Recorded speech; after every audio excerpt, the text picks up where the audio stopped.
Millions of Americans have chocolatey sweets and candy hearts on their mind as they prepare to celebrate Valentine's Day this weekend. But for hundreds of thousands of people in the U.S. battling heart disease, protecting their hearts is on their mind every single day. WENY's Samantha Potter speaks with one woman battling heart disease and the struggle behind patients like her across the nation waiting for a heart transplant. Renata, you often hear you have to guard your heart, but what if your life depended on it? For Big Flats native Donna Dacey, her heartbeats are numbered.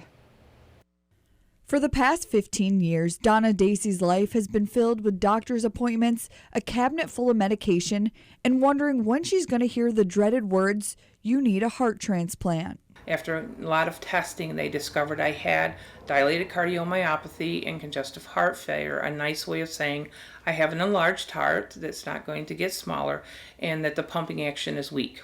That was back in 2001. Since then, Donna's heart has remained stable thanks to cardiac rehab, a handful of doctors, a strict diet, and medication taken religiously. I'm restricted in a lot of ways. It's not a good thing, and people see me on my good days and they say, "Gee, you don't look sick." But they don't see me when I'm laying in bed because I've overdone and maybe I've had too much sodium and the heart's not really working and I'm really tired. For most people diagnosed with heart disease, the prognosis is 5 years before they're told they'll need a transplant. So in many ways, Donna could be considered lucky. But she's not taking a chance with luck when it comes to her life. Instead, she's doing whatever she can to prolong needing a transplant. In less than 2 weeks, she'll be undergoing bariatric weight loss surgery at Cayuga Medical. My weight, they didn't feel that if I needed a heart, I would probably get one because of my size, and I've tried to lose weight. Her doctors want her to lose around 100 pounds to help increase her chances of getting a heart when the time comes. The reason they seem to do better is, well, if you weigh less, you have less diabetes. If you weigh less, you have less hypertension. If you weigh less, your wound heals better. And if you weigh less, there's less risk of perioperative, what we call at the time of the operation, and postoperative complications. For people with heart disease, it's not so much of if they'll need a transplant, but more of when.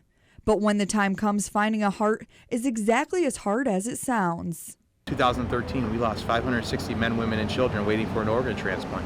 For local Assemblyman Phil Palmisano, this topic is all too personal. His sister was a 2-time kidney transplant recipient, one of the kidneys coming from him.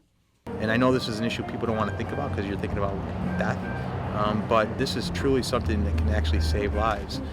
In New York, we have the second lowest organ donor rate in the country, just behind Puerto Rico.